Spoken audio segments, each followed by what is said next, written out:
Eric Osterhaus, Paragon Ag Advisors here. Eric, we've got the world supply and demand estimate coming up this coming week. I believe it's this Tuesday.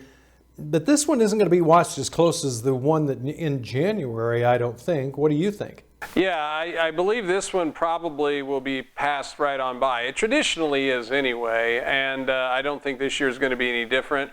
Obviously, that January report where all the expectation is to will we see some change to the numbers, the yields and the acres and harvested. That's where all the attention, and that's a date that a lot of people have burned into their brains. And so it's going to be very interesting in seeing what the weeks do leading into that report. Usually USDA doesn't do much with this December report. They don't change a lot of the acres. I don't know that we'll even know everything in the January report, just for the simple fact that we still have so much crop out there. I've heard anywhere from 1 billion to 1.4 billion bushels of corn.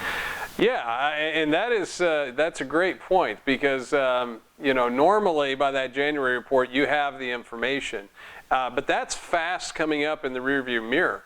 And just looking at some of the weather that's out there, the snowpack that's still further up north, I could actually see this thing getting drug out further past the January report, and that certainly is going to have an effect on the markets too if we start seeing that scenario.